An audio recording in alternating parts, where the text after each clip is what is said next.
الحمدللہ وحدہ لا شریک لہ والصلاۃ والسلام علی من لا نبی بعد۔ اسلام کے بنیادی ارکان 5 ہیں۔ زبان سے کلمہ پڑھنا، لا الہ الا اللہ محمد الرسول اللہ صلی اللہ علیہ وسلم، نماز کی پابندی کرنا، زکوٰۃ ادا کرنا، رمضان کے روزے رکھنا، استطاعت اور طاقت ہو تو بیت اللہ کا حج کرنا۔ تو زکوٰۃ ارکان اسلام میں سے تیسرا اہم ترین رکن ہے۔ زکوٰۃ کی ادائیگی میں ہرگز غفلت نہ کریں۔ اللہ تعالیٰ زکوٰۃ کا مطالبہ جو فرماتے ہیں، اللہ اکبر، مال دیا بھی اللہ نے ہے، فوراً نہیں مانگا، اور آپ کا پورا سال پڑا ہوا ہے تو پھر مطالبہ کیا ہے، پھر سارا آدھا چوتھا حصہ نہیں مانگا، 40واں حصہ، 100 میں سے 2.5 روپے، پھر جو لیا ہے اس کو کئی گنا بڑھا کر واپس دینے کا وعدہ بھی کیا ہے۔ اللہ کی شفقت، اللہ کی رحمت، اللہ کا کرم، اللہ کا فضل تو دیکھیں۔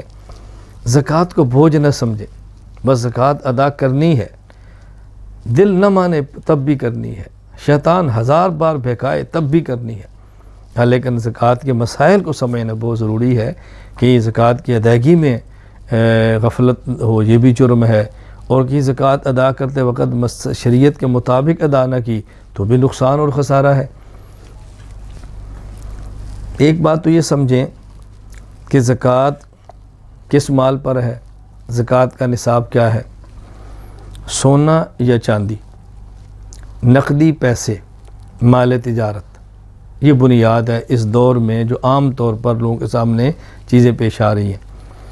سونا 7.5 تولہ ہونا چاہیے، جس کی مقدار 87.5 گرام، چاندی 52.5 تولہ 612.36 گرام۔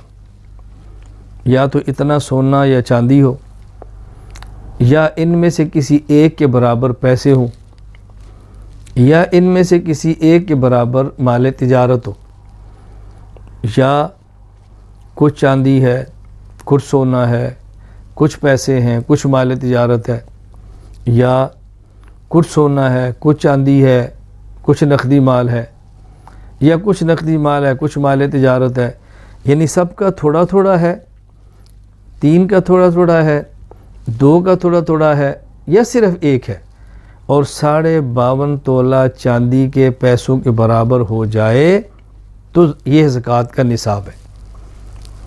ایک بات۔ نمبر 2، اس مال پر پورا سال گزرے کا معنی یعنی اتنا مال پورا سال آپ کی ملکیت میں رہے، اس کو اچھی طرح سمجھ لیں۔ اس کا معنی یہ نہیں ہے کہ اگر ہمارے پاس 10 لاکھ ہے تو پورا 10 لاکھ ہمارے پاس رہے، یہ معنی نہیں ہے۔ اس کا مطلب یہ ہے جس دن اتنے پیسے آپ کے پاس آگے جن کا مجموعہ 52.5 تولہ چاندی کے پیسوں کے برابر ہے، وہ تاریخ نوٹ کر لیں چاند کے حساب سے، محرم، صفر، یہ چاند کے حساب سے، یہ بات اچھی طرح ذہن نشین فرما لیں، چاند کے حساب سے وہ ذرا تاریخ رکھ لیں۔ آئندہ سال پر جو وہی تاریخ ہے اس دن دیکھیں کہ آپ کے پاس کتنے پیسے ہیں۔ مثلا ایک بندے کے پاس پیسے ہیں، 2 رمضان کو آئے ہیں 1 لاکھ، اب 2 رمضان، آئندہ سال کا 2 رمضان دیکھیں، اب دیکھیں کہ اس کے پاس پیسے کتنے ہیں، 3 لاکھ ہیں تو زکوٰۃ 3 لاکھ پر ہوگی۔ اس پر 50,000 ہیں، زکوٰۃ 50,000 پر ہوگی۔ درمیان میں کتنے زیادہ ہوئے کتنے کم ہوئے اس کا اعتبار نہیں ہوگا، اپنی آسانی کے لیے کوئی ایک تاریخ متعین کر لیں۔ بس اوقات بندے کو یاد نہیں ہوتا کس تاریخ کو میرے پاس اتنے پیسے آئے ہیں، تو چاند کے حساب سے کوئی ایک تاریخ ذہن میں رکھ لیں۔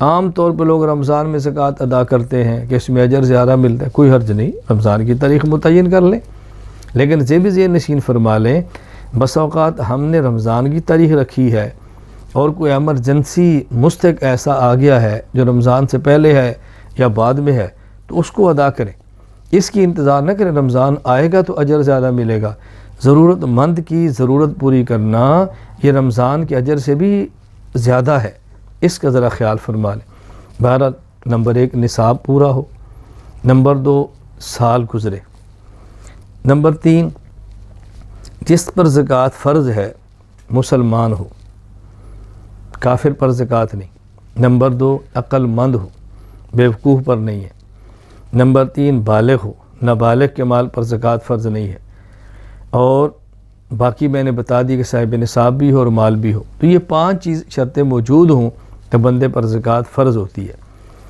سونا اور چاندی کے لیے ایک بات اچھی طرح سمجھ لیں، سونا اور چاندی کسی بھی شکل میں ہو، ڈلی ہے، سکہ ہے، عورت کے استعمال کا زیور ہے، بیٹی کو نکاح کے لیے دینے کے لیے گھر میں رکھا ہوا ہے، ماں اپنی بیٹی کو زیور دے کر بھیجتی ہے وہ ہے، کسی بھی شکل میں سونا اور چاندی موجود ہو تو اس پر زکوٰۃ ہوتی ہے۔ یہ ذہن بالکل نکال دیں کہ زکوٰۃ تو اس پر نہیں ہے جو استعمال کا ہے، استعمال کے پر بھی ہے، استعمال کے سونے پر بھی ہے۔ جو عورت نے کنگن پہنے ہیں، عورت نے انگوٹھی پہنی ہے، عورت نے گلے میں کوئی ہار یا کچھ بھی چیز ڈالی ہے، یہ میں اس لیے کہہ رہا ہوں کہ ہماری ماؤں اور بہنوں اور بیٹیوں کو بطور خاص یہ بات سمجھنا ضروری ہے۔ اگر اس میں سے زکوٰۃ ادا نہ کی، یہ جہنم کا ایندھن ہے، جہنم کا ایندھن ہے۔ ہماری کئی بہنیں کہتی ہیں میں کیسے ادا کروں، میرے پاس تو پیسے نہیں ہیں، تو زیور بیچ دو، مت رکھو اپنے پاس۔ جب آپ نے پہنا ہے تو زکوٰۃ دینی ہے۔ آخرت کا معاملہ سخت ہے، دنیا کا معاملہ بہت نرم ہے۔ زیور نہ پہنا تو کیا ہوگا، سونا نہ پہنا تو کیا ہوگا، کچھ نکال دیا تو کیا ہوگا۔ بہرحال زیور پہننے کا شوق پورا کرنا ہے تو اس کی زکوٰۃ ادا کرنی ہے۔ میں تو ایک بات ویسے اپنی ماؤں بہنوں بیٹی کو سمجھانے کے لیے کہتا ہوں، دیکھیں دنیا میں لوگ حرام شوق پورے کریں تو پیسے لگتے ہیں، حلال شوق پورے تب بھی پیسے لگتے ہیں۔ تو جب تم نے زیور کا شوق پورا کرنا ہے تو اس پر خرچ کرنے میں کیا حرج ہے، کوئی حرج نہیں ہے، اپنا شوق بھی پورا کرو، جو حق ہے شریعت کا اس کو ادا بھی کرو۔